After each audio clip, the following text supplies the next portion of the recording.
What's up, everybody? This is your captain speaking, and today I have but one question for you. Are you too lazy to use attack skills? Do you hate spells? Does the idea of making money upset you? Is the Blood Aqueduct the greatest zone in the game? Do you think that Alteration should be the same price as an Exalted Orb? Does using a name lock skill make you want to die? Have you ever wanted to step on someone so hard that they explode? Does the idea of fisting someone with your foot excite you? Do you love to pick up rare items? Do you have cool Herald MTX? Do you hate farming map? Is your favorite button left click? Well, do I have the perfect build for you? Introducing the Blood Aqueduct Alteration Shard Farmer Extraordinaire. Now with less buttons. Instead of talking about the build, I'm just going to run a clip and you're going to see how amazing this build is.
Now that you've undoubtedly clicked away from the video, let's do a quick overview of how the build works.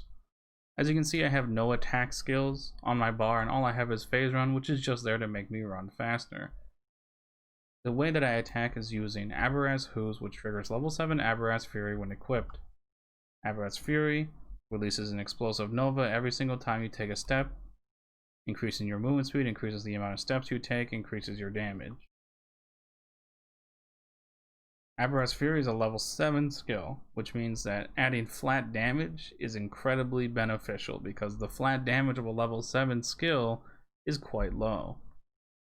So we use added lightning, added cold, and ice bite. We have 5 frenzy charges in the build. That's a lot of flat added cold damage, and it also generates frenzy charges itself whenever we shatter something. For more flat damage, we use Ash's Mirror, 1 to 10 lightning damage for each enemy we've killed that is shocked. And Doriani's Fist, adding a whole crap load of flat lightning damage while unarmed. We don't need a weapon because weapons are for the weak. The rest of the build is Rarity, not quantity, Rarity. The reason that I wanted Rarity is because the idea of the build was to farm Alteration shards in Blood Aqueduct. I figured every single time I ran Blood Aqueduct, I'd get enough rare items to drop that I'd be able to sell them to make 3 Alteration Orbs. 3 Alteration Orbs was 1 Chaos. Every single Blood Aqueduct run takes about a minute at top speed. I wasn't exactly playing at top speed, but that was the whole idea, is I'd be able to make 1 Chaos a minute, 60 Chaos a minute just by running, 60 Chaos an hour just by running it, and whatever else drops would just be gravy on top. Basically almost an exalt an hour at the rate that the exalts were when I recorded this. As you can see, rarity here, rarity here, rarity here, rarity here, and rarity and quantity here. This is the last item in the build. It's a Coming Calamity 6-link. This is not necessary if you want to do this build. You can just use any 6-link and just get rid of the Herald of Ash. The only reason that Herald of Ash is here is because I think it looks really pretty when you use Herald of Ash and Herald of Ice together. That's literally the only reason. The next part about it, the build, is the flasks, which are completely unnecessary other than 3 flasks. You could play the build with these 3 flasks. The reason we need a bismuth with elemental resistance during flask effect is because our elemental resistances aren't very good, which is what happened when you wear only unique gear. So we press our bismuth flask and we're capped, just like that. Now you might be like, isn't that dangerous? But if you watch the clip that I just rolled, if you ever see me take damage, honestly, I'll give you $1 because I never take damage with this build. The enemies die way before they have a chance to damage me. We use the diamond flask for, well, crit chance, and I have the crafted crit chance on it. Definitely not necessary, but it helps with your Herald of Ice chaining. This has charge recovery, elemental resistance, charge recovery, movement speed, freeze immunity duration, and bleed immunity. I don't think I ever got blood once during my 100 runs, but if you ever run into a corrupted blood pack, that can get you. You can use a jewel to get rid of corrupted blood on you. I don't even know if I have one. I'll check. I don't know why I'm checking this. You can corrupt a mod on a jewel that gives you immunity corrupted blood, basically, is what I'm saying. Okay. But I didn't. Anyways, that's how the build functions, and that's the goal of the build. It's a pretty simple build. I was sitting there streaming one day, and I was like, man, exalts are cheap. I should be able to farm an X in an hour just by running Blood Aqueduct with a bunch of Rarity, because alterations are so expensive this league. And that's what made this character. It was supposed to be like a one-day project. It took me about 3 days to make, which is honestly just kind of sad. Let's get into the amount of money I made. So here's a tab with everything sold and done. This is everything that I picked up. I have 10 transmutation shards here, which means I sold 2 rare items without identifying them. Very sad, but you know, I move on. This is about 318 alterations, maybe 338, which is amounts to about, what, 113 chaos, 110, somewhere in that range. 30 alks, pretty much useless. 10 chaos orbs, that's fine. Divine orb, 15 humilities. This all amounts, my currency cop says that it amounts to about 200 chaos. And I farmed 100 blood aqueducts, which took me 3 hours, which is a bit on the high end. I was tired. I started at like 1:30 a.m. I was tired, and deliriums actually add a lot of time, but are definitely worth it. When you get a delirium, the maps just start shitting out rare items. So I basically I went back to base like 5 times every single delirium map just to sell a full inventory of rares. So doing deliriums in Blood Aqueduct is like lots of alterations. That's pretty much the build. That's everything. The links, item rarity for Herald of Ice, but basically just default. I mean, Innervate isn't exactly default, but just flat damage, really.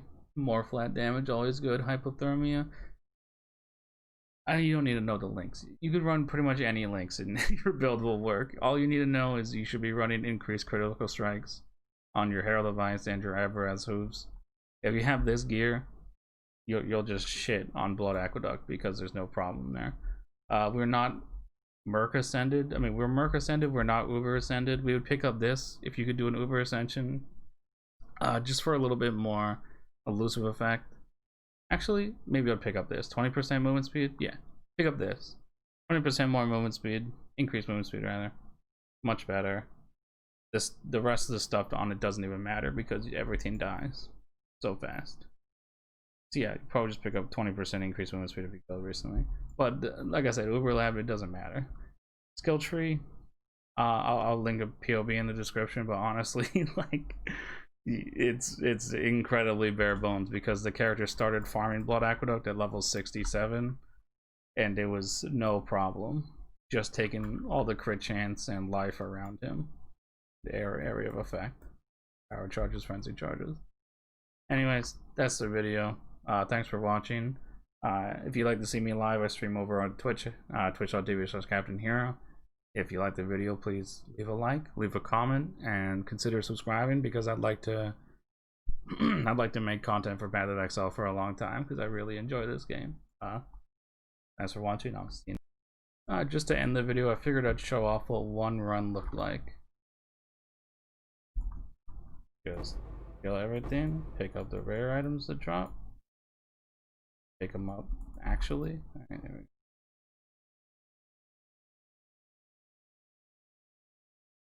I mean, you just run, you kill everything that you can, pop these magic mobs, go this way, pop these. So you don't have to go as fast as possible, like just running in a straight line and not going to the side areas. You usually will not end up with a full inventory. Right now we're doing good. 3 rare items is a fine haul so far. 4. Going up to these sides is especially good in Blood Aqueduct because it is a guaranteed magic pack. And magic packs have high rarity and quantity. Well, they have high quantity compared to a regular pack. So high quantity means that our 232% increased rarity is just going bonkers on them.